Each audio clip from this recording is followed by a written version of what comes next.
El diablo en la botella. Un cuento de Robert Louis Stevenson. Audioterror ofrecido por Página Oscura. No olvides dar like y suscribir. Es gratis. Si quieres aportar ayuda económica, tienes la pestaña Gracias. El diablo en la botella. Había un hombre en la isla de Hawái al que llamaré Keawe, porque la verdad es que aún vive y que su nombre debe permanecer secreto, pero su lugar de nacimiento no estaba lejos de Onaunau, donde los huesos de Keawe el Grande yacen escondidos en una cueva. Este hombre era pobre, valiente y activo, leía y escribía tan bien como un maestro de escuela, además era un marinero de primera clase, que había trabajado durante algún tiempo en los vapores de la isla y pilotado un ballenero en la costa de Amacua. Finalmente, a Keawe se le ocurrió que le gustaría ver el gran mundo y las ciudades extranjeras y se embarcó con rumbo a San Francisco. San Francisco es una hermosa ciudad, con un excelente puerto y muchas personas adineradas, y, más en concreto, existe en esa ciudad una colina que está cubierta de palacios. Un día, Keawe se paseaba por esta colina con mucho dinero en el bolsillo, contemplando con evidente placer las elegantes casas que se alzaban a ambos lados de la calle. «Qué casas tan buenas», iba pensando, «y qué felices deben de ser las personas que viven en ellas, que no necesitan preocuparse del mañana».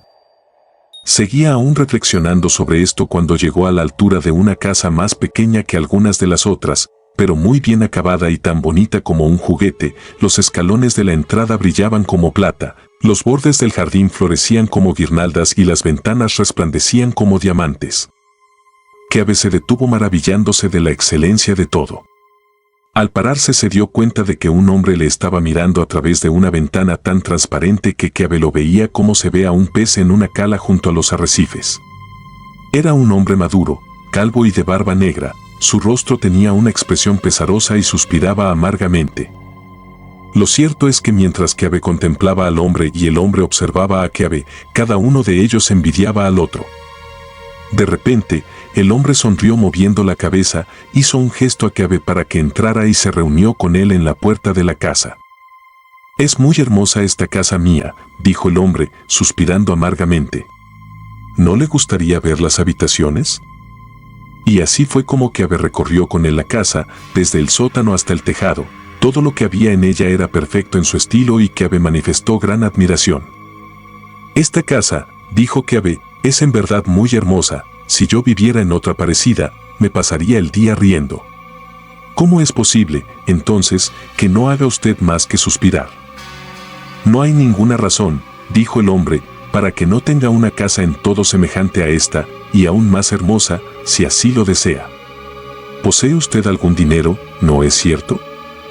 «Tengo $50», dijo Keawe, «pero una casa como esta costará más de $50». El hombre hizo un cálculo. «Siento que no tenga más», dijo, «porque eso podría causarle problemas en el futuro, pero será suya por $50».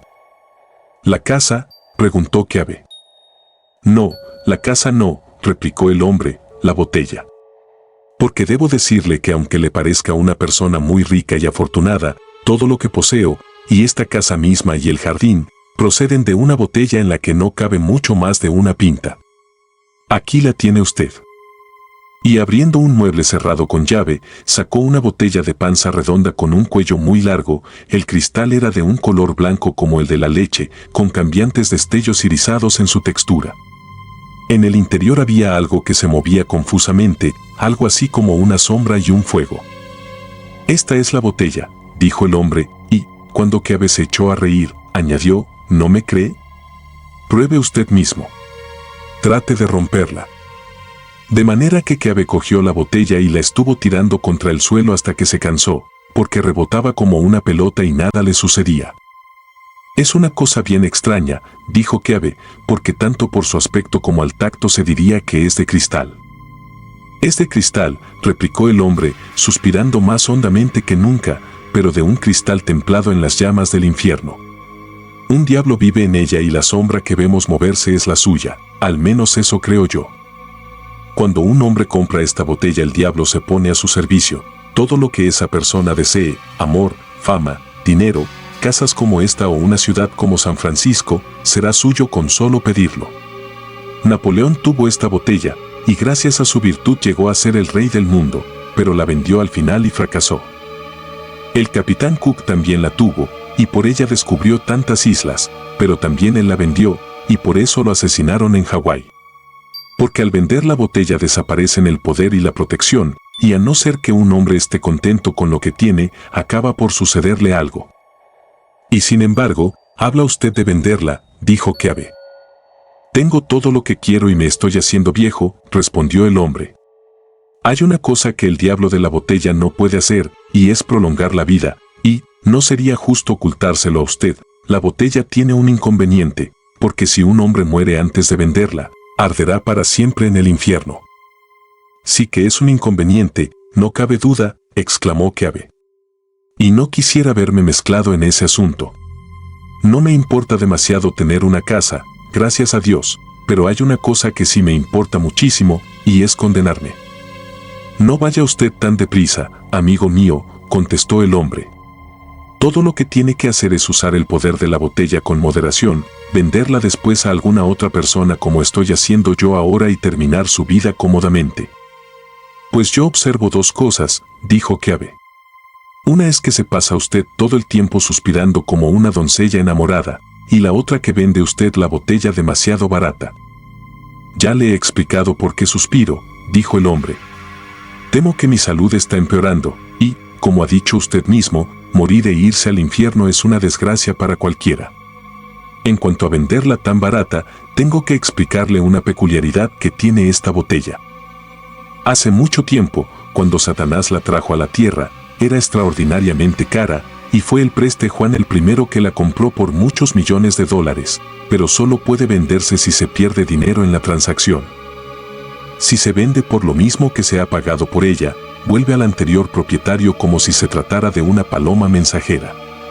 De ahí se sigue que el precio haya ido disminuyendo con el paso de los siglos y que ahora la botella resulte francamente barata. Yo se la compré a uno de los ricos propietarios que viven en esta colina y solo pagué $90. Podría venderla hasta por $89.90, pero ni un céntimo más, de lo contrario la botella volvería a mí. Ahora bien, esto trae consigo dos problemas. Primero, que cuando se ofrece una botella tan singular por $80 y pico, la gente supone que uno está bromeando. Y segundo, pero como eso no corre prisa que lo sepa, no hace falta que se lo explique ahora. Recuerde tan solo que tiene que venderla por moneda acuñada. ¿Cómo sé que todo eso es verdad?, preguntó Keawe. Hay algo que puede usted comprobar inmediatamente, replicó el otro. Deme sus $50, coja la botella y pida que los $50 vuelvan a su bolsillo. Si no sucede así, le doy mi palabra de honor de que consideraré inválido el trato y le devolveré el dinero. No me está engañando, dijo Keawe. El hombre confirmó sus palabras con un solemne juramento. Bueno, me arriesgaré a eso, dijo Keawe, porque no me puede pasar nada malo. Acto seguido le dio su dinero al hombre y el hombre le pasó la botella. Diablo de la botella, dijo Keawe, quiero recobrar mis $50. Y, efectivamente, apenas había terminado la frase cuando su bolsillo pesaba ya lo mismo que antes. No hay duda de que es una botella maravillosa, dijo Keawe. Y ahora muy buenos días, mi querido amigo, que el diablo le acompañe, dijo el hombre. Un momento, dijo Keawe, yo ya me he divertido bastante. Tenga su botella. La ha comprado usted por menos de lo que yo pagué, replicó el hombre, frotándose las manos. La botella es completamente suya, y, por mi parte, lo único que deseo es perderlo de vista cuanto antes. Con lo que llamó a su criado chino e hizo que acompañara a Keawe hasta la puerta. Cuando Keawe se encontró en la calle con la botella bajo el brazo, empezó a pensar. Si es verdad todo lo que me han dicho de esta botella, puede que haya hecho un pésimo negocio, se dijo a sí mismo. Pero quizá ese hombre me haya engañado. Lo primero que hizo fue contar el dinero, la suma era exacta, $49 en moneda americana y una pieza de Chile. Parece que eso es verdad, se dijo Keawe. Veamos otro punto. Las calles de aquella parte de la ciudad estaban tan limpias como las cubiertas de un barco, y aunque era mediodía, tampoco se veía ningún pasajero. Keabe puso la botella en una alcantarilla y se alejó. 2 veces miró para atrás, y allí estaba la botella de color lechoso y panza redonda, en el sitio donde la había dejado. Miró por tercera vez y después dobló una esquina, pero apenas lo había hecho cuando algo le golpeó el codo, y no era otra cosa que el largo cuello de la botella. En cuanto a la redonda panza, estaba bien encajada en el bolsillo de su chaqueta de piloto. Parece que también esto es verdad, dijo Keabe. La siguiente cosa que hizo fue comprar un sacacorchos en una tienda y retirarse a un sitio oculto en medio del campo. Una vez allí intentó sacar el corcho, pero cada vez que lo intentaba la espiral salía otra vez y el corcho seguía tan entero como al empezar. Este corcho es distinto de todos los demás, dijo Keabe, e inmediatamente empezó a temblar y a sudar, porque la botella le daba miedo. Camino del puerto vio una tienda donde un hombre vendía conchas y masas de islas salvajes, viejas imágenes de dioses paganos, monedas antiguas, pinturas de China y Japón y todas esas cosas que los marineros llevan en sus baúles. Enseguida se le ocurrió una idea. Entró y le ofreció la botella al dueño por $100. El otro se rió de él al principio y le ofreció 5, pero, en realidad, la botella era muy curiosa. Ninguna boca humana había soplado nunca un vidrio como aquel, ni cabía imaginar unos colores más bonitos que los que brillaban bajo su blanco lechoso, ni una sombra más extraña que la que daba vueltas en su centro, de manera que, después de regatear durante un rato a la manera de los de su profesión, el dueño de la tienda le compró la botella a Keabe por $60 y la colocó en un estante en el centro del escaparate. Ahora, dijo Keabe, he vendido por $60 lo que compré por 50 o, para ser más exactos, por un poco menos, porque uno de mis dólares venía de Chile. Enseguida averiguaré la verdad sobre otro punto. Así que volvió a su barco y, cuando abrió su baúl, allí estaba la botella, que había llegado antes que él. En aquel barco Keabe tenía un compañero que se llamaba Lopaca. ¿Qué te sucede?, le preguntó Lopaca, que miras el baúl tan fijamente. Estaban solos en el castillo de proa. Keabe le hizo prometer que guardaría el secreto y se lo contó todo. Es un asunto muy extraño, dijo Lopaca, y me temo que vas a tener dificultades con esa botella. Pero una cosa está muy clara, puesto que tienes asegurados los problemas, será mejor que obtengas también los beneficios. Decide qué es lo que deseas, da la orden y si resulta tal como quieres, yo mismo te compraré la botella porque a mí me gustaría tener un velero y dedicarme a comerciar entre las islas. No es eso lo que me interesa, dijo Keabe.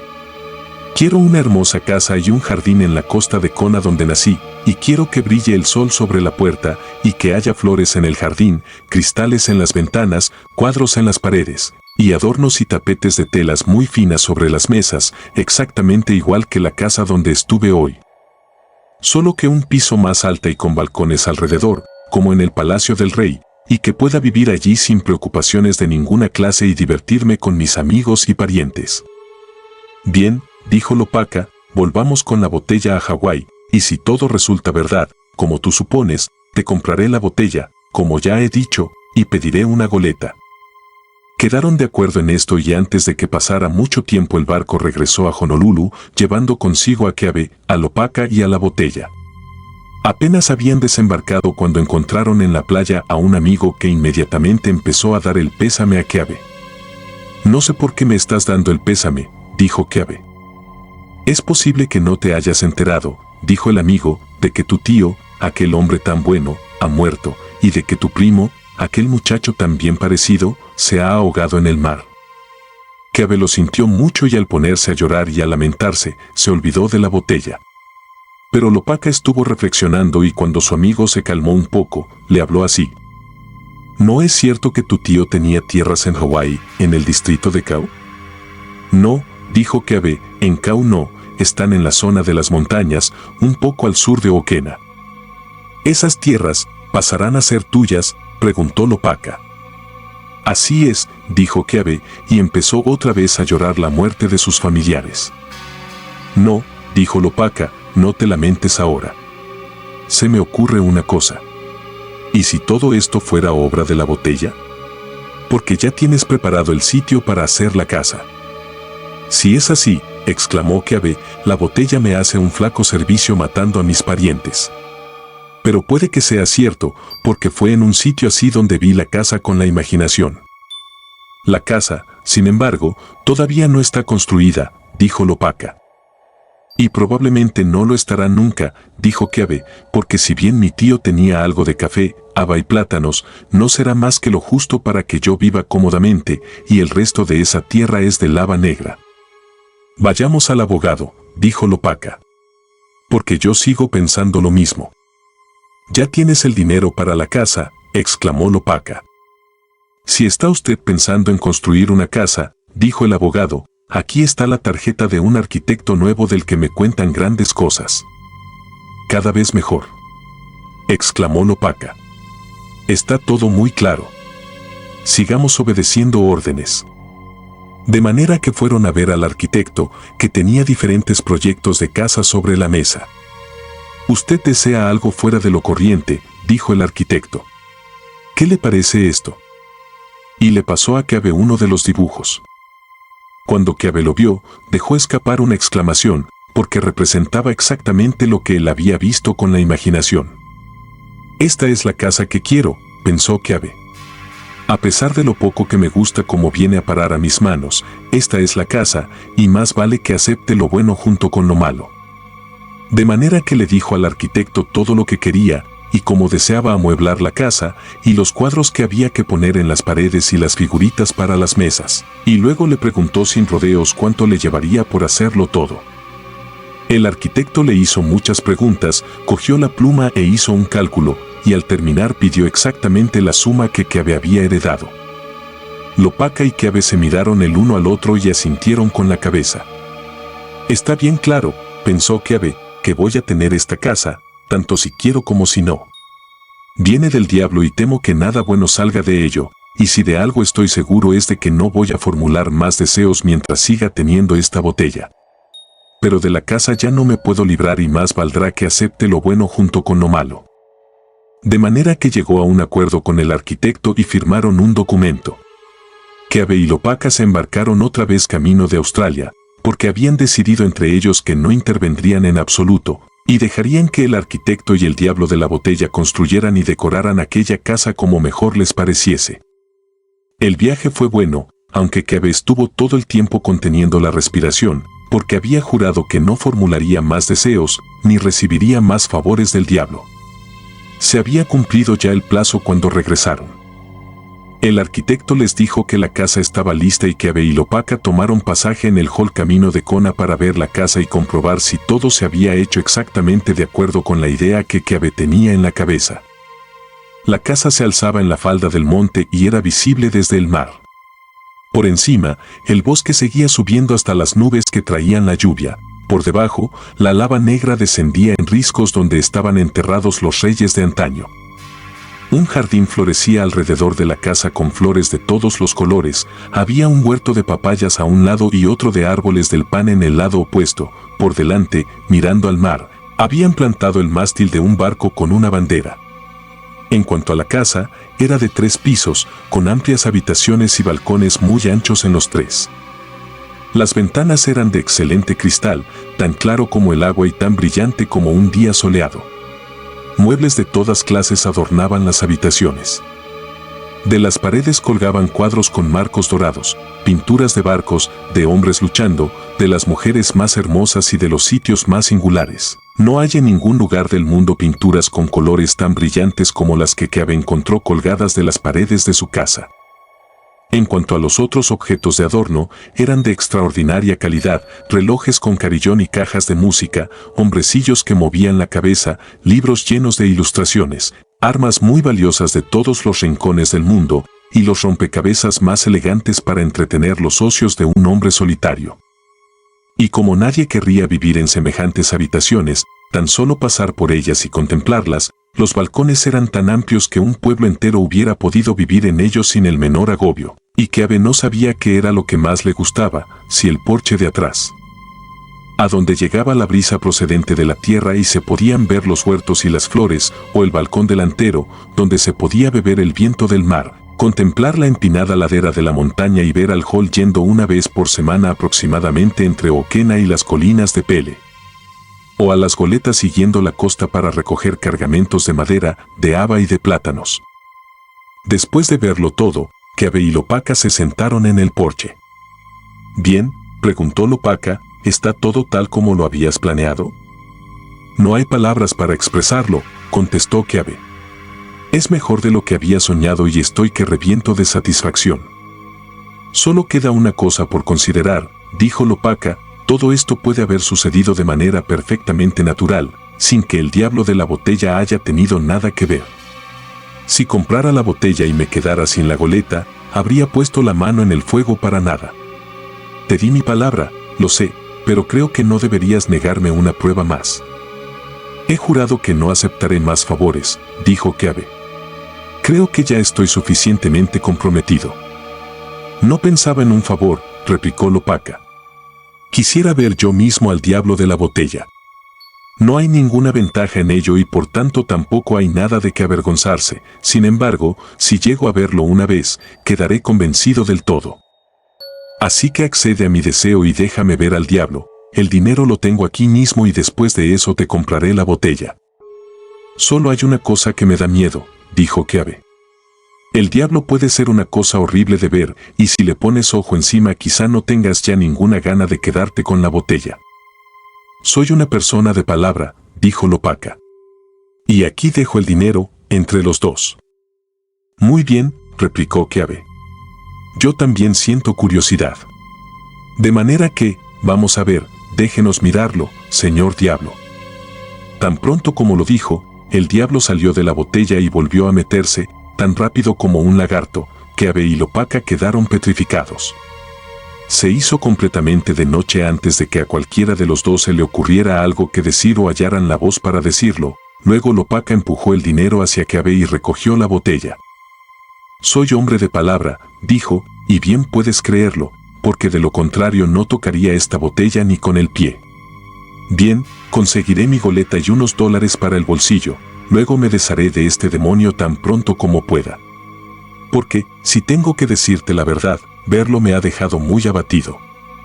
«Lopaca», dijo Keabe, «procura no pensar demasiado mal de mí, sé que es de noche, que los caminos están mal y que el desfiladero junto a las tumbas no es un buen sitio para cruzarlo tan tarde, pero confieso que desde que he visto el rostro de ese diablo, no podré comer ni dormir ni rezar hasta que te lo hayas llevado. Voy a darte una linterna, una cesta para poner la botella y cualquier cuadro o adorno de casa que te guste. Después quiero que marches inmediatamente y vayas a dormir a Oquena con Ainu». «Keabe», dijo Lopaca, «muchos hombres se enfadarían por una cosa así, sobre todo después de hacerte un favor tan grande como es mantener la palabra y comprar la botella, y en cuanto a ser de noche, a la oscuridad y al camino junto a las tumbas. Todas esas circunstancias tienen que ser 10 veces más peligrosas para un hombre con semejante pecado sobre su conciencia y una botella como esta bajo el brazo. Pero como yo también estoy muy asustado, no me siento capaz de acusarte. Me iré ahora mismo, y le pido a Dios que seas feliz en tu casa y yo afortunado con mi goleta, y que los dos vayamos al cielo al final a pesar del demonio y de su botella». De manera que Lopaca bajó de la montaña. Keabe, por su parte, salió al balcón delantero. Estuvo escuchando el ruido de las cerraduras y vio la luz de la linterna cuando Lopaca pasaba junto al risco donde están las tumbas de otras épocas. Durante todo el tiempo Keabe temblaba, se retorcía las manos y rezaba por su amigo, dando gracias a Dios por haber escapado él mismo de aquel peligro. Pero al día siguiente hizo un tiempo muy hermoso y la casa nueva era tan agradable que Keabe se olvidó de sus terrores. Fueron pasando los días y Keabe vivía allí en perpetua alegría. Le gustaba sentarse en el porche de atrás, allí comía, reposaba y leía las historias que contaban los periódicos de Honolulu, pero cuando llegaba alguien a verle, entraba en la casa para enseñarle las habitaciones y los cuadros. Y la fama de la casa se extendió por todas partes, la llamaban Ka'alenui, la casa grande, en todo Kona, y a veces la casa resplandeciente, porque Keabe tenía a su servicio a un chino que se pasaba todo el día limpiando el polvo y bruñendo los metales, y el cristal, y los dorados. y las telas finas y los cuadros brillaban tanto como una mañana soleada. En cuanto a Keabe mismo, se le ensanchaba tanto el corazón con la casa que no podía pasear por las habitaciones sin ponerse a cantar, y cuando aparecía algún barco en el mar, izaba su estandarte en el mástil. Así iba pasando el tiempo, hasta que un día Keabe fue a Kailua para visitar a uno de sus amigos. Le hicieron un gran agasajo, pero él se marchó lo antes que pudo a la mañana siguiente y cabalgó muy deprisa, porque estaba impaciente por ver de nuevo su hermosa casa, y, además, la noche de aquel día era la noche en que los muertos de antaño salen por los alrededores de Kona, y el haber tenido ya tratos con el demonio hacía que Keabe tuviera muy pocos deseos de tropezarse con los muertos. Un poco más allá de Onaunau, al mirar a lo lejos, advirtió la presencia de una mujer que se bañaba a la orilla del mar. Parecía una muchacha bien desarrollada, pero Keabe no pensó mucho en ello. Luego vio ondear su camisa blanca mientras se la ponía, y después su oloku rojo. Cuando Keabe llegó a su altura, la joven había terminado de arreglarse y, alejándose del mar, se había colocado junto al camino con su oloku rojo. El baño la había revigorizado y los ojos le brillaban, llenos de amabilidad.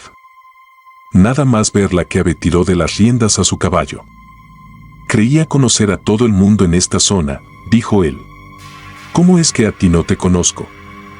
Soy Kokwa, hija de Kiano, respondió la muchacha, y acabo de regresar de Oahu. ¿Quién es usted? Te lo diré dentro de un poco, dijo Keabe, desmontando del caballo, pero no ahora mismo. Porque tengo una idea, y si te dijera quién soy, ¿cómo es posible que hayas oído hablar de mí? Quizá al preguntarte no me dieras una respuesta sincera. Pero antes de nada dime una cosa, ¿estás casada? Al oír esto, Kokwa se echó a reír. Parece que es usted quien hace todas las preguntas, dijo ella. ¿Y usted, está casado?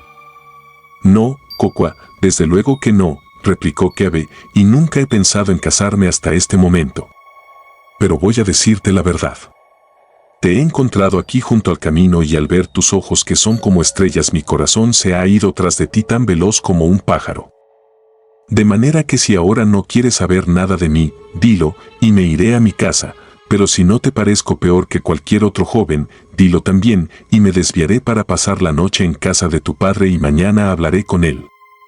Kokwa no dijo una palabra, pero miró hacia el mar y se echó a reír. Kokwa, dijo Keabe, si no dices nada, consideraré que tu silencio es una respuesta favorable, así que pongámonos en camino hacia la casa de tu padre. Ella fue delante de él sin decir nada, solo de vez en cuando miraba para atrás y luego volvía a apartar la vista, y todo el tiempo llevaba en la boca las cintas del sombrero. Cuando llegaron a la puerta, Kiano salió a la veranda y dio la bienvenida a Keabe llamándolo por su nombre. Al oírlo, la muchacha se lo quedó mirando, porque la fama de la gran casa había llegado a sus oídos, y no hace falta decir que era una gran tentación. Pasaron todos juntos la velada muy alegremente, y la muchacha se mostró muy descarada en presencia de sus padres y estuvo burlándose de Keabe porque tenía un ingenio muy vivo. Al día siguiente Keabe habló con Kiano y después tuvo ocasión de quedarse a solas con la muchacha. Kokwa, dijo él, ayer estuviste burlándote de mí durante toda la velada, y todavía estás a tiempo de despedirme.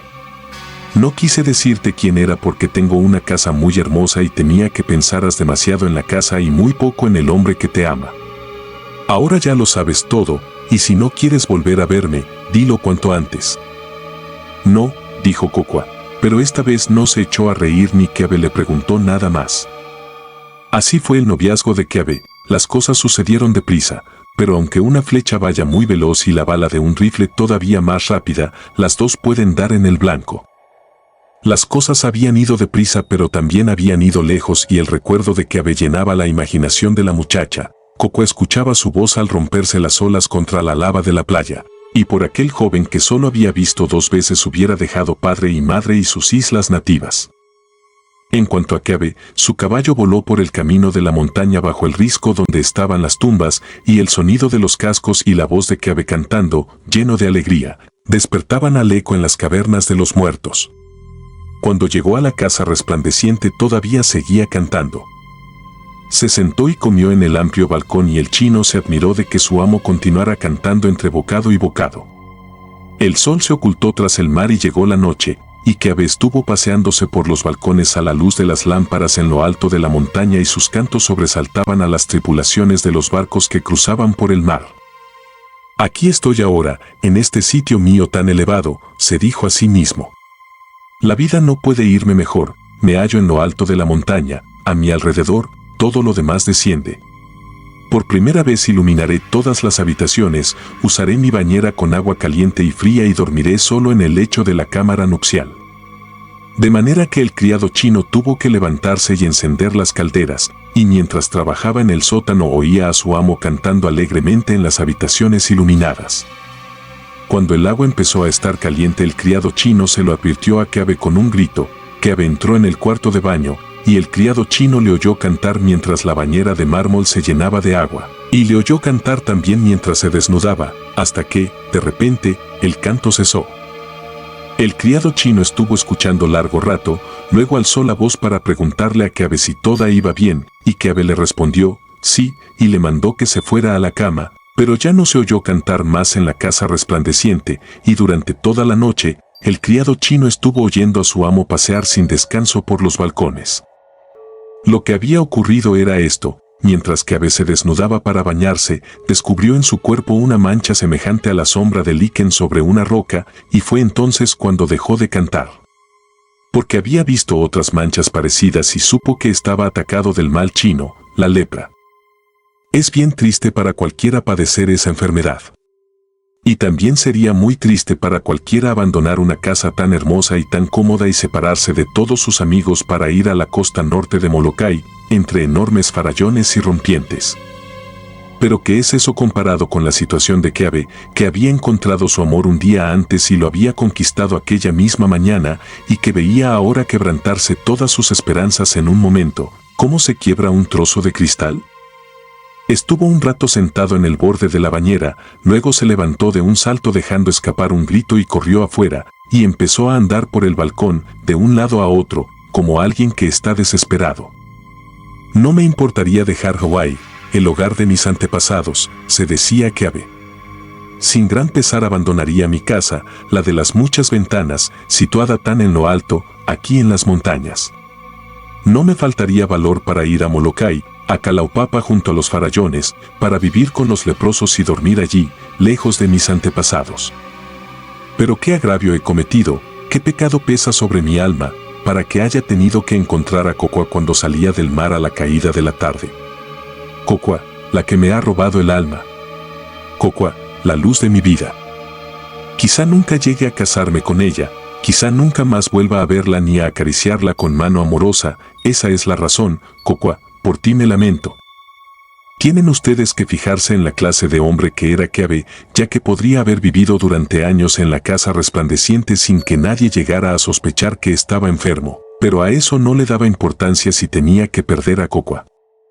Hubiera podido incluso casarse con Kokua y muchos lo hubieran hecho, porque tienen alma de cerdo, pero Keabe amaba a la doncella con amor varonil, y no estaba dispuesto a causarle ningún daño ni a exponerla a ningún peligro. Algo después de la medianoche se acordó de la botella. Salió al porche y recordó el día en que el diablo se había mostrado ante sus ojos, y aquel pensamiento hizo que se le helara la sangre en las venas.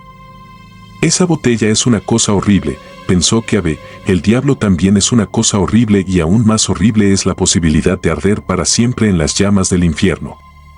Pero ¿qué otra posibilidad tengo de llegar a curarme o de casarme con Kokua? ¿Cómo? Fui capaz de desafiar al demonio para conseguir una casa y no voy a enfrentarme con él para recobrar a Kokua. Entonces recordó que al día siguiente el Hall iniciaba su viaje de regreso a Honolulu. Primero tengo que ir allí, pensó, y ver a Lopaka. Porque lo mejor que me puede suceder ahora es que encuentre la botella que tantas ganas tenía de perder de vista. No pudo dormir ni un solo momento, también la comida se le atragantaba, pero mandó una carta a Keanu, y cuando se acercaba la hora de la llegada del vapor, se puso en camino y cruzó por delante del risco donde estaban las tumbas. Llovía, su caballo avanzaba con dificultad, Keabe contempló las negras bocas de las cuevas y envidió a los muertos que dormían en su interior, libres ya de dificultades, y recordó cómo había pasado por allí al galope el día anterior y se sintió lleno de asombro. Finalmente llegó a Okena y, como de costumbre, Todo el mundo se había reunido para esperar la llegada del vapor. En el cobertizo delante del almacén estaban todos sentados, bromeando y contándose las novedades, pero Keabe no sentía el menor deseo de hablar y permaneció en medio de ellos contemplando la lluvia que caía sobre las casas y las olas que estallaban entre las rocas mientras los suspiros se acumulaban en su garganta. Keabe, el de la casa resplandeciente, está muy abatido, se decían unos a otros. Así era, en efecto, y no tenía nada de extraordinario. Luego llegó el Hall y la gasolinera lo llevó a bordo. La parte posterior del barco estaba llena de aoles blancos que habían ido a visitar el volcán como tienen por costumbre. En el centro se amontonaban los canacas, y en la parte delantera viajaban toros de hilo y caballos de cao, pero que a veces sentó lejos de todos, hundido en su dolor, con la esperanza de ver desde el barco la casa de Keanu. Finalmente la divisó, junto a la orilla, sobre las rocas negras, a la sombra de las palmeras. Cerca de la puerta se veía un holocu rojo no mayor que una mosca y que revoloteaba tan atareado como una mosca. «Ah, reina de mi corazón», exclamó Keabe para sí, «arriesgaré mi alma para recobrarte». Poco después, al caer la noche, se encendieron las luces de las cabinas y los aoles se reunieron para jugar a las cartas y beber whisky como tienen por costumbre, pero Keabe estuvo paseando por cubierta toda la noche. Y todo el día siguiente, mientras navegaban a sotavento de Maui y de Molokai, Keabe seguía dando vueltas de un lado para otro como un animal salvaje dentro de una jaula. Al caer la tarde pasaron Daman Head y llegaron al muelle de Honolulu. Keabe bajó enseguida a tierra y empezó a preguntar por Lopaka. Al parecer se había convertido en propietario de una goleta, no había otra mejor en las islas, y se había marchado muy lejos en busca de aventuras, quizá hasta Pola Pola, de manera que no cabía esperar ayuda por ese lado. Keabe se acordó de un amigo de Lopaka, un abogado que vivía en la ciudad, no debo decir su nombre, y preguntó por él. Le dijeron que se había hecho rico de repente y que tenía una casa nueva y muy hermosa en la orilla de Waikiki. Esto dio que pensar a Keabe e inmediatamente alquiló un coche y se dirigió a casa del abogado. La casa era muy nueva y los árboles del jardín apenas mayores que bastones. El abogado, cuando salió a recibirle, parecía un hombre satisfecho de la vida. «¿Qué puedo hacer por usted?», dijo el abogado. «Usted es amigo de Lopaka», replicó Keabe, «y Lopaka me compró un objeto que quizá usted pueda ayudarme a localizar». El rostro del abogado se ensombreció. «No voy a fingir que ignoro de qué me habla, Mr. Keabe», dijo, «aunque se trata de un asunto muy desagradable que no conviene remover. No puedo darle ninguna seguridad, pero me imagino que si va usted a cierto barrio quizá consiga averiguar algo». A continuación le dio el nombre de una persona que también en este caso será mejor no repetirlo. Esto sucedió durante varios días y Keabe fue conociendo a diferentes personas y encontrando en todas partes ropas y coches recién estrenados y casas nuevas muy hermosas y hombres muy satisfechos, aunque, claro está, cuando alguien aludía al motivo de su visita, sus rostros se ensombrecían. «No hay duda de que estoy en el buen camino», pensaba Keabe. Esos trajes nuevos y esos coches son otros tantos regalos del demonio de la botella, y esos rostros satisfechos son los rostros de personas que han conseguido lo que deseaban y han podido librarse después de ese maldito recipiente. Cuando vea mejillas sin color y oiga suspiros, sabré que estoy cerca de la botella. Sucedió que finalmente le recomendaron que fuera a ver a una ole en Baratania Street. Cuando llegó a la puerta, alrededor de la hora de la cena, Keabe se encontró con los típicos indicios: nueva casa, jardín recién plantado y luz eléctrica tras las ventanas. Y cuando apareció el dueño, un escalofrío de esperanza y de miedo recorrió el cuerpo de Keabe, porque tenía delante de él a un hombre joven tan pálido como un cadáver, con marcadísimas ojeras, prematuramente calvo y con la expresión de un hombre en capilla. «Tiene que estar aquí, no hay duda», pensó Keabe, y a aquel hombre no le ocultó en absoluto cuál era su verdadero propósito. «He venido a comprar la botella», dijo. Al oír aquellas palabras, el joven aole de Baratania Street tuvo que apoyarse contra la pared. «La botella», susurró. «Comprar la botella». Dio la impresión de que estaba a punto de desmayarse y, cogiendo a Keabe por el brazo, lo llevó a una habitación y escanció 2 vasos de vino. «A su salud», dijo Keabe, que había pasado mucho tiempo con Aoles en su época de marinero. Sí, añadió, he venido a comprar la botella. ¿Cuál es el precio que tiene ahora?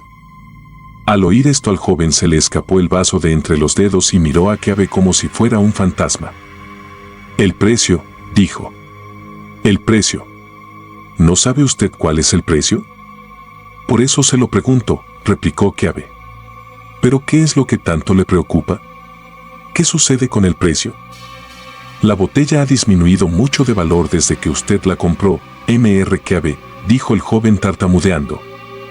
Bien, bien, así tendré que pagar menos por ella, dijo Keabe. ¿Cuánto le costó a usted? El joven estaba tan blanco como el papel. 2 centavos, dijo. ¿Cómo? Exclamó Keabe, ¿2 centavos? Entonces, usted solo puede venderla por 1. Y el que la compre, Keabe no pudo terminar la frase, el que comprara la botella no podría venderla nunca y la botella y el diablo de la botella se quedarían con él hasta su muerte, y cuando muriera se encargarían de llevarlo a las llamas del infierno. El joven de Baratania Street se puso de rodillas. «Cómprela, por el amor de Dios», exclamó. «Puede quedarse también con toda mi fortuna». Estaba loco cuando la compré a ese precio. Había malversado fondos en el almacén donde trabajaba, si no lo hacía estaba perdido, hubiera acabado en la cárcel. «Pobre criatura», dijo Keabe, «¿fue usted capaz de arriesgar su alma en una aventura tan desesperada, para evitar el castigo por su deshonra, y cree que yo voy a dudar cuando es el amor lo que tengo delante de mí? Tráigame la botella y el cambio que sin duda tiene ya preparado. Es preciso que me dé la vuelta de estos 5 centavos». Keabe no se había equivocado, el joven tenía las 4 monedas en un cajón, la botella cambió de manos y tan pronto como los dedos de Keabe rodearon su cuello le susurró que deseaba quedar limpio de la enfermedad y, efectivamente, cuando se desnudó delante de un espejo en la habitación del hotel, su piel estaba tan sonrosada como la de un niño. Pero lo más extraño fue que inmediatamente se operó una transformación dentro de él y el mal chino le importaba muy poco y tampoco sentía interés por Cocoa, no pensaba más que en una cosa. Que estaba ligado al diablo de la botella para toda la eternidad y no le quedaba otra esperanza que la de ser para siempre una pavesa en las llamas del infierno. En cualquier caso, las veía ya brillar delante de él con los ojos de la imaginación, su alma se encogió y la luz se convirtió en tinieblas. Cuando Kiwi se recuperó un poco, se dio cuenta de que era la noche en que tocaba una orquesta en el hotel. Bajó a oírla porque temía quedarse solo, y allí, entre caras alegres, paseó de un lado para otro, escuchó las melodías y vio a Berger llevando el compás. Pero todo el tiempo oía crepitar las llamas y veía un fuego muy vivo ardiendo en el pozo sin fondo del infierno.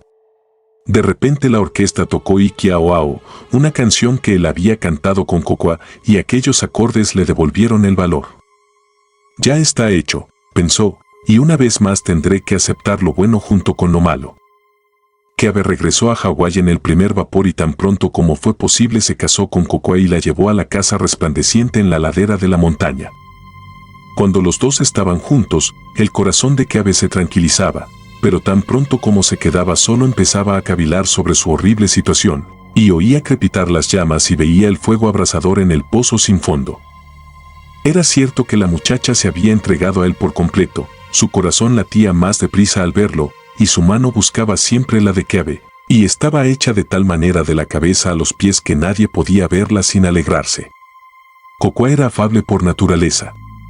De sus labios salían siempre palabras cariñosas. Le gustaba mucho cantar y cuando recorría la casa resplandeciente gorjeando como los pájaros era ella el objeto más hermoso que había en los 3 pisos. Keabe la contemplaba y la oía embelesado y luego iba a esconderse en un rincón y lloraba y gemía pensando en el precio que había pagado por ella. Después tenía que secarse los ojos y lavarse la cara e ir a sentarse con ella en uno de los balcones, acompañándola en sus canciones y correspondiendo a sus sonrisas con el alma llena de angustia. Pero llegó un día en que Cocoa empezó a arrastrar los pies y sus canciones se hicieron menos frecuentes y ya no era solo Keabe el que lloraba a solas, sino que los dos se retiraban a 2 balcones situados en lados opuestos, con toda la anchura de la casa resplandeciente entre ellos. Keabe estaba tan hundido en la desesperación que apenas notó el cambio, alegrándose tan solo de tener más horas de soledad durante las que cavilar sobre su destino y de no verse condenado con tanta frecuencia a ocultar un corazón enfermo bajo una cara sonriente. Pero un día, andando por la casa sin hacer ruido, escuchó sollozos como de un niño y vio a Cocoa moviendo la cabeza y llorando como los que están perdidos. «Haces bien lamentándote en esta casa, Cocoa», dijo Keabe. «Y, sin embargo, daría media vida para que pudieras ser feliz». «¿Feliz?», exclamó ella. Keabe, cuando vivías solo en la casa resplandeciente, toda la gente de la isla se hacía lenguas de tu felicidad. Tu boca estaba siempre llena de risas y de canciones y tu rostro resplandecía como la aurora. Después te casaste con la pobre Cocoa y el buen Dios sabrá qué es lo que le falta, pero desde aquel día no has vuelto a sonreír. ¿Qué es lo que me pasa? Creía ser bonita y sabía que amaba a mi marido. ¿Qué es lo que me pasa que arrojo esta nube sobre él? Pobre Cocoa, dijo Keabe. Se sentó a su lado y trató de cogerle la mano, pero ella la apartó. Pobre Cocoa, dijo de nuevo. Pobre niñita mía. Y yo que creía ahorrarte sufrimientos durante todo este tiempo. Pero lo sabrás todo. Así, al menos, te compadecerás del pobre Keabe, comprenderás lo mucho que te amaba cuando sepas que prefirió el infierno a perderte, y lo mucho que aún te ama, puesto que todavía es capaz de sonreír al contemplarte. Y a continuación, le contó toda su historia desde el principio. «¿Has hecho eso por mí?», exclamó Cocoa. «Entonces, que me importa nada», y, abrazándole, se echó a llorar.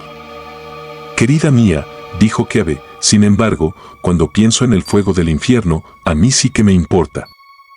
«No digas eso», respondió ella, «ningún hombre puede condenarse por amar a Cocoa si no ha cometido ninguna otra falta. Desde ahora te digo, Keabe, que te salvaré con estas manos o pereceré contigo. ¿Has dado tu alma por mi amor y crees que yo no moriría por salvarte? Querida mía. Aunque muriera 100 veces, ¿cuál sería la diferencia?», exclamó él. «Serviría únicamente para que tuviera que esperar a solas el día de mi condenación». «Tú no sabes nada», dijo ella. «Yo me eduqué en un colegio de Honolulu, no soy una chica corriente. Y desde ahora te digo que salvaré a mi amante». «¿No me has hablado de un centavo? ¿Ignoras que no todos los países tienen dinero americano? En Inglaterra existe una moneda que vale alrededor de medio centavo». «¡Qué lástima!», exclamó enseguida. «Eso no lo hace mucho mejor, porque el que comprara la botella se condenaría y no vamos a encontrar a nadie tan valiente como mi Keabe. Pero también está Francia, allí tienen una moneda a la que llaman céntimo y de eso se necesitan aproximadamente 5 para poder cambiarlos por un centavo. No encontraremos nada mejor.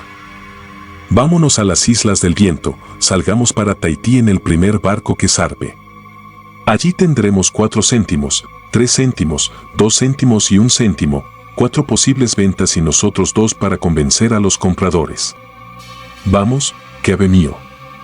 Bésame y no te preocupes más. Cocoa te defenderá». «Regalo de Dios», exclamó Keabe. «No creo que el Señor me castigue por desear algo tan bueno. Sea como tú dices, llévame donde quieras, pongo mi vida y mi salvación en tus manos». Muy de mañana al día siguiente Cocoa estaba ya haciendo sus preparativos. Buscó el baúl de marinero de Keabe, primero puso la botella en una esquina, luego colocó sus mejores ropas y los adornos más bonitos que había en la casa. «Porque», dijo, «si no parecemos gente rica, ¿quién va a creer en la botella?». Durante todo el tiempo de los preparativos estuvo tan alegre como un pájaro, solo cuando miraba en dirección a Keabe los ojos se le llenaban de lágrimas y tenía que ir a besarlo. En cuanto a Keabe, se le había quitado un gran peso de encima, ahora que alguien compartía su secreto y había vislumbrado una esperanza, parecía un hombre distinto, caminaba otra vez con paso ligero y respirar ya no era una obligación penosa. El terror, sin embargo, no andaba muy lejos, y de vez en cuando, de la misma manera que el viento apaga un cirio, la esperanza moría dentro de él y veía otra vez agitarse las llamas y el fuego abrasador del infierno. Anunciaron que iban a hacer un viaje de placer por los Estados Unidos. A todo el mundo le pareció una cosa extraña, pero más extraña les hubiera parecido la verdad si hubieran podido adivinarla. De manera que se trasladaron a Honolulu en el Hall y de allí a San Francisco en el Umatilla con muchos aoles, y en San Francisco se embarcaron en el bergantín Correo, el Tropic Bird, camino de Papit, la ciudad francesa más importante de las islas del sur.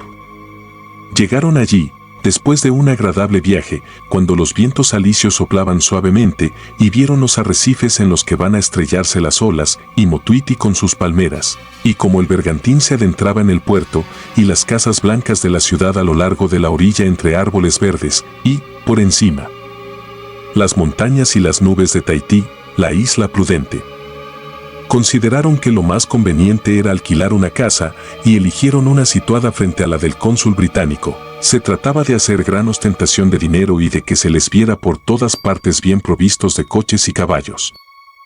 Todo esto resultaba fácil mientras tuvieran la botella en su poder, porque Cocoa era más atrevida que Keawe y siempre que se le ocurría, llamaba al diablo para que le proporcionase 20 o 100 dólares. De esta forma pronto se hicieron notar en la ciudad, y los extranjeros procedentes de Hawái, y sus paseos a caballo y en coche. Y los elegantes olocus y los delicados encajes de Cocoa fueron tema de muchas conversaciones. Se acostumbraron a la lengua de Tahití, que es en realidad semejante a la de Hawái, aunque con cambios en ciertas letras, y en cuanto estuvieron en condiciones de comunicarse, trataron de vender la botella. Hay que tener en cuenta que no era un tema fácil de abordar. No era fácil convencer a la gente de que hablaban en serio cuando les ofrecían por 4 céntimos una fuente de salud y de inagotables riquezas. Era necesario además explicar los peligros de la botella, y, o bien los posibles compradores no creían nada en absoluto y se echaban a reír, o se percataban sobre todo de los aspectos más sombríos y, adoptando un aire muy solemne, se alejaban de Keawe y de Cocoa, considerándolos personas en trato con el demonio. De manera que en lugar de hacer progresos, los esposos descubrieron al cabo de poco tiempo que todo el mundo les evitaba, los niños se alejaban de ellos corriendo y chillando, cosa que a Cocoa le resultaba insoportable. Los católicos hacían la señal de la cruz al pasar a su lado y todos los habitantes de la isla parecían estar de acuerdo en rechazar sus proposiciones.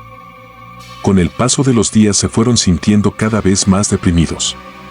Por la noche, cuando se sentaban en su nueva casa después del día agotador, no intercambiaban una sola palabra y si se rompía el silencio era porque Cocoa no podía reprimir más sus sollozos. Algunas veces rezaban juntos, otras colocaban la botella en el suelo y se pasaban la velada contemplando los movimientos de la sombra en su interior. En tales ocasiones tenían miedo de irse a descansar. Tardaba mucho en llegarles el sueño y si uno de ellos se adormilaba, al despertar se hallaba al otro llorando silenciosamente en la oscuridad o descubría que estaba solo, porque el otro había huido de la casa y de la proximidad de la botella para pasear bajo los bananos en el jardín o para vagar por la playa a la luz de la luna.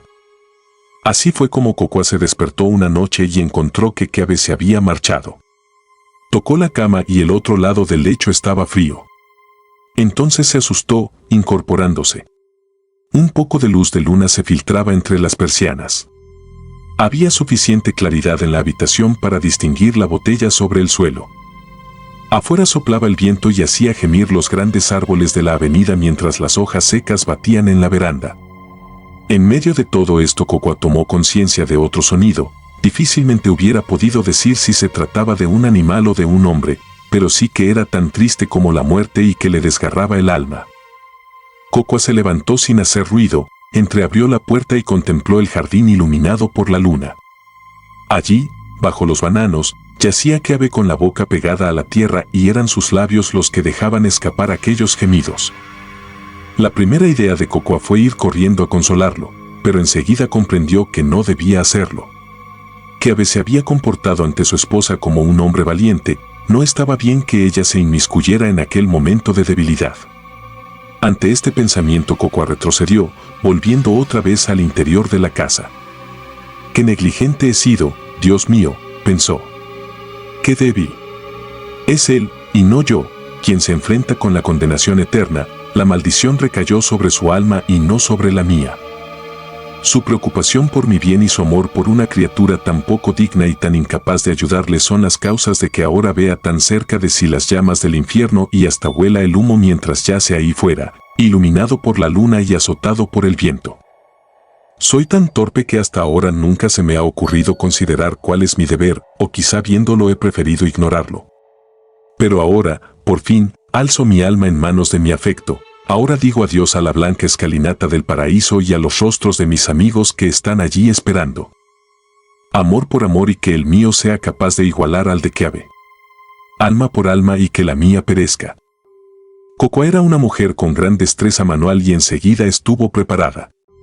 Cogió el cambio, los preciosos céntimos que siempre tenían al alcance de la mano, porque es una moneda muy poco usada, y habían ido a aprovisionarse a una oficina del gobierno. Cuando Cocoa avanzaba ya por la avenida, el viento trajo unas nubes que ocultaron la luna. La ciudad dormía y la muchacha no sabía hacia dónde dirigirse hasta que oyó una tos que salía de debajo de un árbol. «Buen hombre», dijo Cocoa, «¿qué hace usted aquí solo en una noche tan fría?». El anciano apenas podía expresarse a causa de la tos, pero Cocoa logró enterarse de que era viejo y pobre y un extranjero en la isla. «¿Me haría usted un favor?», dijo Cocoa. «De extranjero a extranjera y de anciano a muchacha, ¿no querrá usted ayudar a una hija de Hawái?». «Ah», dijo el anciano. «Ya veo que eres la bruja de las 8 islas y que también quieres perder mi alma. Pero he oído hablar de ti y te aseguro que tu perversidad nada conseguirá contra mí». «Siéntese aquí», le dijo Cocoa, «y déjeme que le cuente una historia». Y le contó la historia de Keabe desde el principio hasta el fin. «Y yo soy su esposa», dijo Cocoa al terminar, «la esposa que Keabe compró a cambio de su alma. ¿Qué debo hacer? Si fuera yo misma a comprar la botella, no aceptaría. Pero si va usted, se la dará gustosísimo, me quedaré aquí esperándole, usted la comprará por 4 céntimos y yo se la volveré a comprar por 3. Y que el Señor dé fortaleza a una pobre muchacha». «Si trataras de engañarme», dijo el anciano, «creo que Dios te mataría». «Sí que lo haría», exclamó Cocoa. «No le quepa duda. No podría ser tan malvada. Dios no lo consentiría». «Dame los 4 céntimos y espérame aquí», dijo el anciano. Ahora bien, cuando Cocoa se quedó sola en la calle, todo su valor desapareció. El viento rugía entre los árboles y a ella le parecía que las llamas del infierno estaban ya a punto de acometerla, las sombras se agitaban a la luz del farol, y le parecían las manos engarfiadas de los mensajeros del maligno. Si hubiera tenido fuerzas, habría echado a correr y de no faltarle el aliento habría gritado, pero fue incapaz de hacer nada y se quedó temblando en la avenida como una niñita muy asustada. Luego vio al anciano que regresaba trayendo la botella. «He hecho lo que me pediste», dijo al llegar junto a ella. «Tu marido se ha quedado llorando como un niño, dormirá en paz el resto de la noche». Y extendió la mano ofreciéndole la botella a Cocoa. «Antes de dármela», jadeó Cocoa, «aprovechese también de lo bueno, pida verse libre de su tos». «Soy muy viejo», replicó el otro, «y estoy demasiado cerca de la tumba para aceptar favores del demonio». «¿Pero qué sucede? ¿Por qué no coges la botella? ¿Acaso dudas?». «No, no dudo», exclamó Cocoa. «Pero me faltan las fuerzas. Espere un momento. Es mi mano la que se resiste y mi carne la que se encoge en presencia de ese objeto maldito. Un momento tan solo». El anciano miró a Cocoa afectuosamente. «Pobre niña», dijo, «tienes miedo, tu alma te hace dudar. Bueno, me quedaré yo con ella.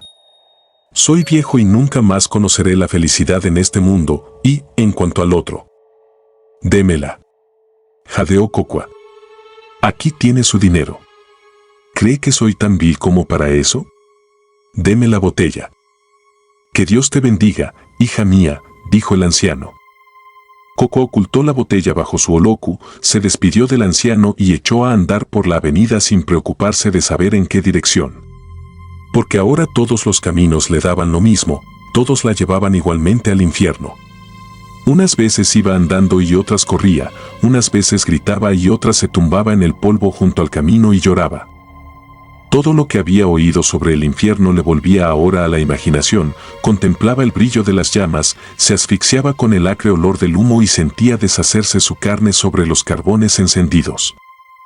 Poco antes del amanecer consiguió serenarse y volver a casa.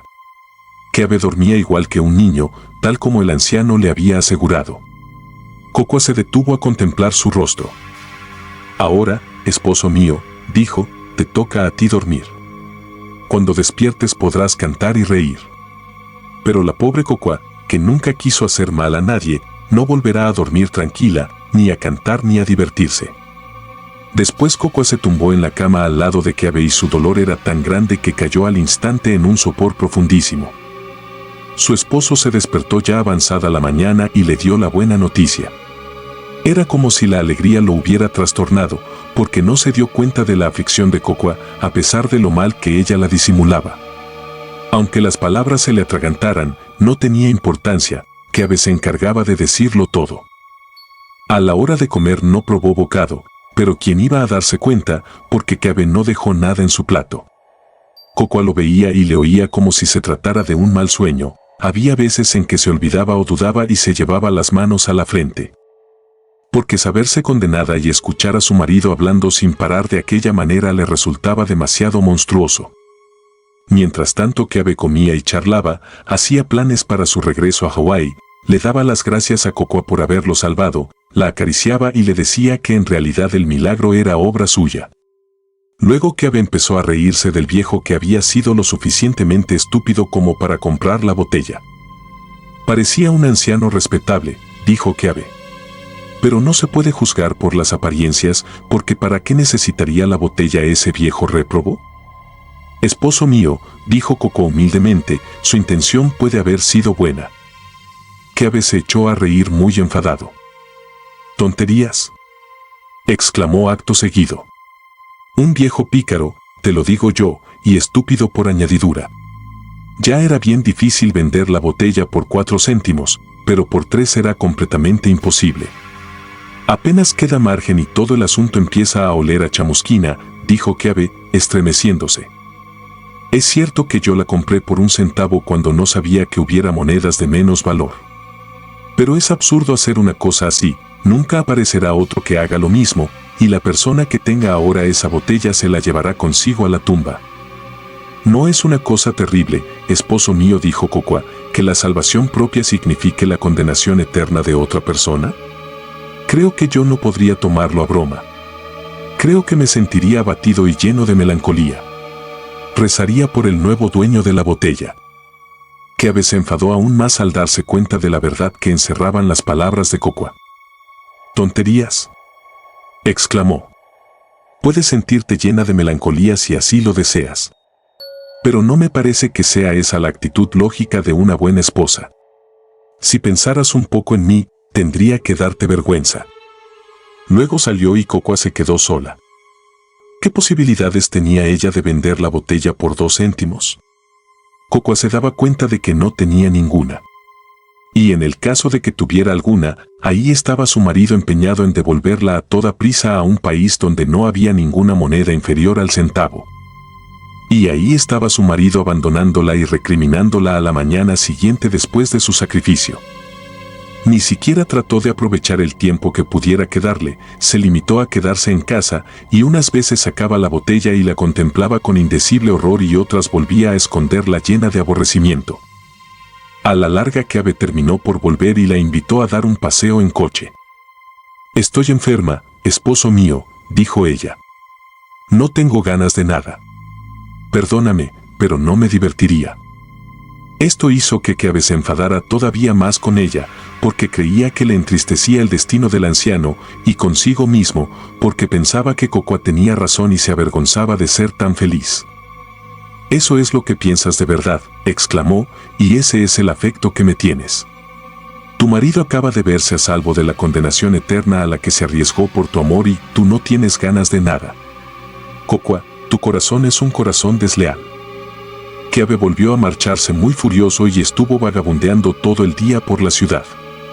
Se encontró con unos amigos y estuvieron bebiendo juntos, luego alquilaron un coche para ir al campo y allí siguieron bebiendo. Uno de los que bebían con Keabe era un brutal aole ya viejo que había sido contramaestre de un ballenero y también prófugo, buscador de oro y presidiario en varias cárceles.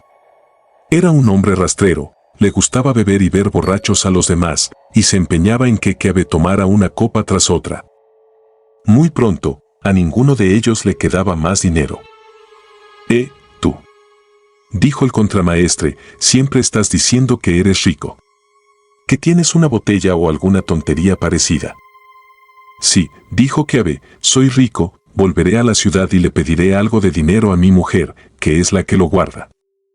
Ese no es un buen sistema, compañero, dijo el contramaestre. Nunca confíes tu dinero a una mujer. Son todas tan falsas como Judas, no la pierdas de vista.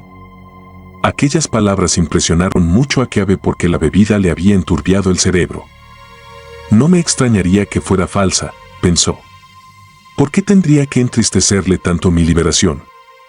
Pero voy a demostrarle que a mí no se me engaña tan fácilmente. La pillaré infraganti. De manera que cuando regresaron a la ciudad, Keabe le pidió al contramaestre que le esperara en la esquina junto a la cárcel vieja y él siguió solo por la avenida hasta la puerta de su casa. Era otra vez de noche, dentro había una luz, pero no se oía ningún ruido. Keabe dio la vuelta a la casa, abrió con mucho cuidado la puerta de atrás y miró dentro. Coco estaba sentada en el suelo con la lámpara a su lado, delante había una botella de color lechoso, con una panza muy redonda y un cuello muy largo, y mientras la contemplaba, Coco se retorcía las manos. Keabe se quedó mucho tiempo en la puerta, mirando. Al principio fue incapaz de reaccionar, luego tuvo miedo de que la venta no hubiera sido válida y de que la botella hubiera vuelto a sus manos como le sucediera en San Francisco. Y al pensar en esto notó que se le doblaban las rodillas y los vapores del vino se esfumaron de su cabeza como la neblina desaparece de un río con los primeros rayos del sol. Después se le ocurrió otra idea. Era una idea muy extraña e hizo que le ardieran las mejillas. Tengo que asegurarme de esto, pensó. De manera que cerró la puerta, dio la vuelta a la casa y entró de nuevo haciendo mucho ruido, como si acabara de llegar. Pero cuando abrió la puerta principal ya no se veía la botella por ninguna parte, y Coco estaba sentada en una silla y se sobresaltó como alguien que se despierta. He estado bebiendo y divirtiéndome todo el día, dijo Keabe. He encontrado unos camaradas muy simpáticos y vengo solo a por más dinero para seguir bebiendo y corriéndonos la gran juerga. Tanto su rostro como su voz eran tan severos como los de un juez, pero Coco estaba demasiado preocupada para darse cuenta. Haces muy bien en usar de tu dinero, esposo mío, dijo ella con voz temblorosa. Ya sé que hago bien en todo, dijo Keabe, yendo directamente hacia el baúl y cogiendo el dinero. Pero también miró detrás, en el rincón donde guardaba la botella, pero la botella no estaba allí. Entonces el baúl empezó a moverse como un alga marina y la casa a dilatarse como una espiral de humo, porque Keabe comprendió que estaba perdido y que no le quedaba ninguna escapatoria. Es lo que me temía, pensó, es ella la que ha comprado la botella. Luego se recobró un poco, alzándose de nuevo, pero el sudor le corría por la cara tan abundante como si se tratara de gotas de lluvia y tan frío como si fuera agua de pozo. Coco, dijo Keabe, esta mañana me he enfadado contigo sin razón alguna. Ahora voy otra vez a divertirme con mis compañeros, añadió, riendo sin mucho entusiasmo. Pero sé que lo pasaré mejor si me perdonas antes de marcharme. Un momento después Coco estaba agarrada a sus rodillas y se las besaba mientras ríos de lágrimas corrían por sus mejillas. Solo quería que me dijeras una palabra amable, exclamó ella. Ojalá que nunca volvamos a pensar mal el uno del otro, dijo Keabe, acto seguido volvió a marcharse. Keabe no había cogido más dinero que parte de la provisión de monedas de 1 céntimo que consiguieran nada más llegar. Sabía muy bien que no tenía ningún deseo de seguir bebiendo. Puesto que su mujer había dado su alma por él, Keabe tenía ahora que dar la suya por Coco, no era posible pensar en otra cosa. En la esquina, junto a la cárcel vieja, le esperaba el contramaestre. Mi mujer tiene la botella, dijo Keabe, y si no me ayudas a recuperarla, se habrán acabado el dinero y la bebida por esta noche. No querrás decirme que esa historia de la botella va en serio, exclamó el contramaestre. Pongámonos bajo el farol, dijo Keabe.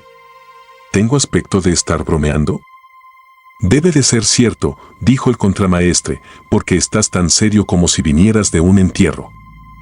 Escúchame, entonces, dijo Keabe, aquí tienes 2 céntimos, entra en la casa y ofréceselos a mi mujer por la botella, y, si no estoy equivocado, te la entregará inmediatamente. Tráemela aquí y yo te la volveré a comprar por 1 céntimo, porque tal es la ley con esa botella, es preciso venderla por una suma inferior a la de la compra. Pero en cualquier caso no le digas una palabra de que soy yo quien te envía. Compañero, ¿no te estarás burlando de mí?, quiso saber el contramaestre. Nada malo te sucedería aunque fuera así, respondió Keabe. Tienes razón, compañero, dijo el contramaestre. Y si dudas de mí, añadió Keabe, puedes hacer la prueba.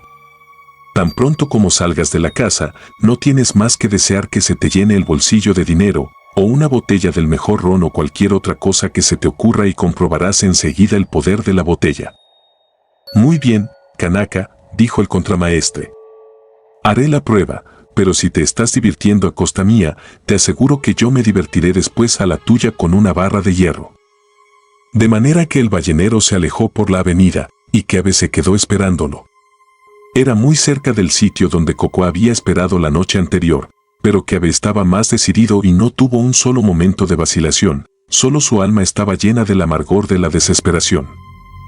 Le pareció que llevaba ya mucho rato esperando cuando oyó que alguien se acercaba, cantando por la avenida todavía a oscuras. Reconoció enseguida la voz del contramaestre, pero era extraño que repentinamente diera la impresión de estar mucho más borracho que antes. El contramaestre en persona apareció poco después, tambaleándose, bajo la luz del farol. Llevaba la botella del diablo dentro de la chaqueta y otra botella en la mano, y aún tuvo tiempo de llevársela a la boca y echar un trago mientras cruzaba el círculo iluminado. Ya veo que la has conseguido, dijo Keabe. Quietas las manos, gritó el contramaestre, dando un salto hacia atrás. Si te acercas un paso más te parto la boca. ¿Creías que ibas a poder utilizarme, no es cierto? ¿Qué significa esto?, exclamó Keabe. ¿Qué significa?, repitió el contramaestre. Que esta botella es una cosa extraordinaria, ya lo creo que sí, eso es lo que significa. Como la he conseguido por 2 céntimos es algo que no sabría explicar, pero sí estoy seguro de que no te la voy a dar por 1. ¿Quieres decir que no la vendes?, jadeó Keabe. Claro que no, exclamó el contramaestre. Pero te dejaré echar un trago de ron, si quieres.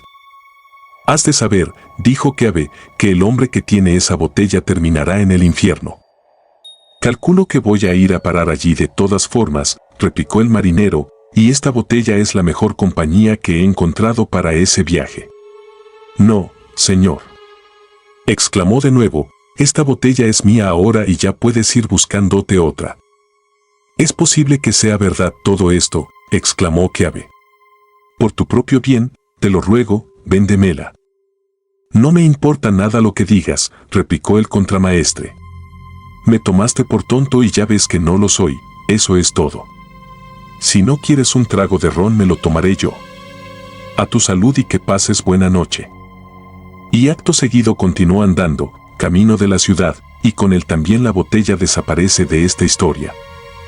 Pero Keabe corrió a reunirse con Coco con la velocidad del viento, y grande fue su alegría aquella noche, y grande, desde entonces, ha sido la paz que colma todos sus días en la casa resplandeciente.